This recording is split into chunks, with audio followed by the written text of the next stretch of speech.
Hello ဒီနေ့ကတော့ကိုယ်တိုင်ပဲကိုအညောင်းဖောက်ပြီးတော့ပဲပြုတ်လို့စားပါမယ်အိန္ဒိယဆိုင်တွေမှာရဲလိုပီးဆိုတဲ့ပဲကိုရှာဝယ်ပြီးတော့တညဒါမှမဟုတ်8နာရီအနည်းဆုံးရေစိမ်မှာပဲက2ဆလောက်ပွားတက်လာမှာဆိုတော့ရေကိုလုံလောက်များများလေးထည့်တာပါနောက်တစ်နေ့ရောက်လို့ရှိရင်ပဲကဒီလိုပုံစံမျိုးပွားတက်လာတယ်အဲ့ကြလို့ရှိရင်ရေကိုတည်တည်ချာချာလေးပြန်ဆေးပြီးတော့လို့ရှိရင်အပေါက်ပါတဲ့စကားထဲမှာထည့်ပြီးတော့အညောင်းဖောက်ပါမယ်လေဝင်လေထွက်ကောင်းပြီးနေအောင်လဲဓာတ်ရိုက်မထိတဲ့နေရာမျိုးရေလဲအိုင်မနေတဲ့နေရာမျိုးကိုရွေးချယ်ပ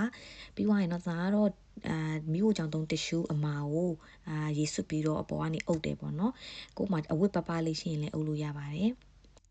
်ကဲနောက်တစ်နေ့ရောက်လို့ရှိရင်ဒီလိုမျိုးအညောင်းသေးသေးလေးတွေထွက်လာတာကိုတွေ့ရပါမယ်ကဲအဲ့ဒါဆိုရင်အထက်အောက်ဒေချာလေးလှန်ပြီးတော့တ िश ူးကိုရေပြန်ဆွတ်ပြီးတော့ပြန်အုပ်ထားလိုက်ရင်နောက်တစ်နေ့ရောက်တဲ့အခါဒီလိုပုံစံမျိုးအညောင်းကပို့ပြီးတော့ရှည်လာပါလိမ့်မယ်ပဲညောင်းဖောက်တဲ့အခါသတိထားမှာကအရန်ကြီးလုံမနေရဘူးပြီးသွားရင်ရေကိုခဏသွားဆန်းနေရမျိုးမလုပ်ရအောင်เนาะအဲ့ဆိုပဲကအညောင်းမထွက်ပဲပုတ်သွားပါလိမ့်မယ်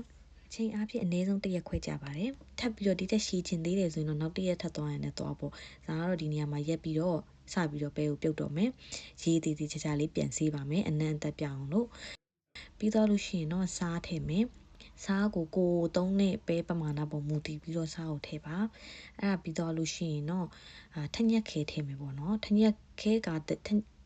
ကိုထုထောင်းပြီးထည့်လေရတယ်ဒါမှမဟုတ်တကြားအညူကိုထည့်လေရတယ်ဒါကတော့ထညက်ခဲကိုထည့်တယ်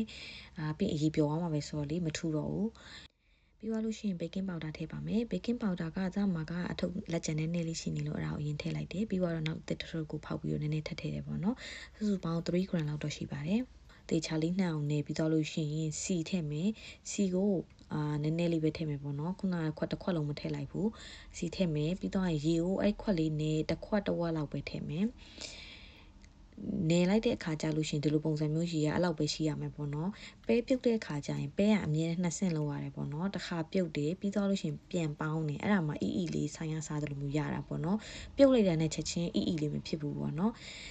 ကဲပထမတစ်ခါထမင်းအိုးတည်တယ်လို့မျိုးပဲမိနစ်30လောက်ပြုတ်လိုက်လို့ရှိရင်အဲ့လောက်အနေထားရတယ်အီတော့မအီဘူးအဲ့ကြရင်ပြန်ပြီးတော့ရေနွေးငွေနဲ့ပြန်ပေါင်းတယ်ပေါ့နော်ပြန်ပေါင်းတဲ့အခါကျလို့ရှိရင်တော့အီလေးပြန်ရတယ်အထက်အောက်လေးသေးသေးချာချာလေးမှုွေပြီးတော့ပေါင်းလိုက်လို့ရှိရင်ဒီလိုပုံစံမျိုးအီလေးပြန်ဖြစ်သွားမယ်ပေါ့နော်ကဲဒီအနေထားမှာရက်ပါမယ်ပဲပြုတ်ကလိုအပ်တဲ့အချိန်မှာကြိုက်တဲ့အချိန်ထားစားလို့ရအောင်လို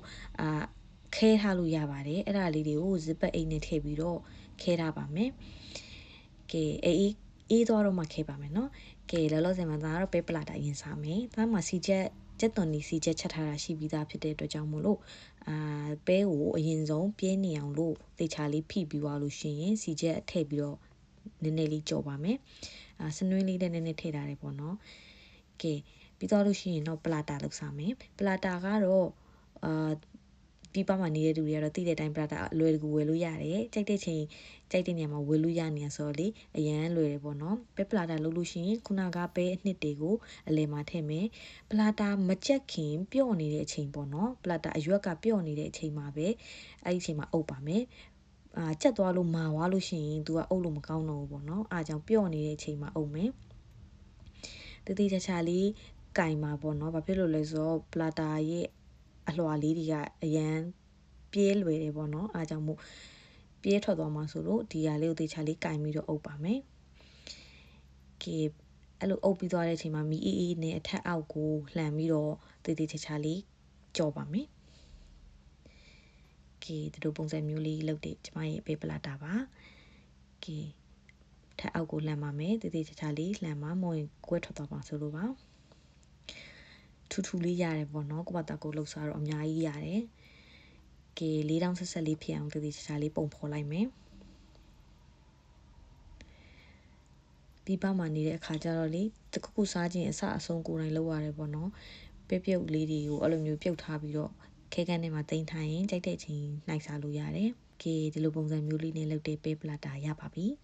ပဲအညောင်းဖောက်တာကလောက်ရတာကတော့နီးတည်သွားရင်တော့လွယ်လေးပါနီးမသိခင်ဆိုလို့ရှိရင်တော့ပဲပုတ်သွားတာတို့ဘာလို့ဖြစ်တယ်လို့သတိထားပြီးတော့လုပ်ပါလောစေတနာကတော့ပဲပလာတာကို၄ခုလုပ်ထားပါတယ်ဖူဖူနဲ့ကျမနဲ့တယောက်2ခုစီစားပါမယ်โอเคဒီတစ်ခေါက်ကကြတော့ပဲထမင်းလုပ်စားမယ်ပဲထမင်းကလည်းထမင်းကိုတည်တဲ့အချိန်မှာအပေါ်မှာခုနခဲထားတဲ့ပဲကိုပြန်ထည့်ပြီးတော့ပေါင်းပါမယ်ပြန်ပေါင်းပြီးတော့လို့ရှိရင် အောက်ကထမင်းနဲ့ပြန်ပြီးတော့ပဲထမင်းလုံစားမယ်ပေါ့နော်တခုသတိထားမိလာတော့မသိဘူးဒီကပဲတွေကလေမြန်မာနိုင်ငံပဲတွေထက်အလုံးပိုကြီးသလိုပဲခံစားရတယ်မြန်မာနိုင်ငံပဲတွေကနည်းနည်းပိုသေးတယ်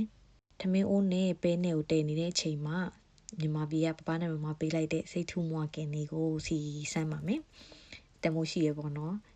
တေးတေးရှာလေးတိတ်နာပြီးတော့နည်းနည်းချင်းစီစားနေရပေါ့အဲ့ဒါလေးကိုအရင်ဆုံးဝကန်လေးကိုထည့်ပြီးတော့စီထည့်ပါမယ်သူကအကုန်လုံး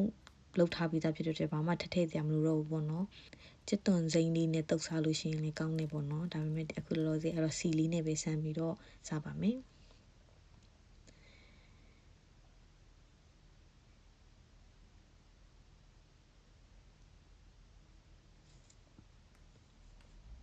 ကဲထမင်းအိုးလေးကြက်ပြီးထမင်းကအငွေ့တစ်ထောင်ထောင်နဲ့မြင်ရလာတော့မသိဘူးမြင်ရအောင်ဒီမှာပြမယ်နော်အငွေ့တစ်ထောင်ထောင်နဲ့လုံးဝစားခြင်းစရာလေးပေါ့နော်အဲ့ဒါလေးကိုစီနဲ့စားနဲ့ဆန်ပြီးလို့ရှိရင်ပဲလေးနဲ့ထည့်ပြီးတော့ပဲထမင်းနေစားပါမယ်ငငယ်ကအဖေကဗိုက်ဆိုင်အမြဲတမ်းပဲထမင်းပဲလှုပ်ချွေတယ်အဲ့တုန်းကတော့မစားခြင်းခဲ့ဘူးပေါ့နော်အခုကတော့ပဲထမင်းကိုစားခြင်းလို့တကူးတကလှုပ်စားနေရပါတယ်ကဲဒီလိုပုံစံမျိုးလေးရပါပြီ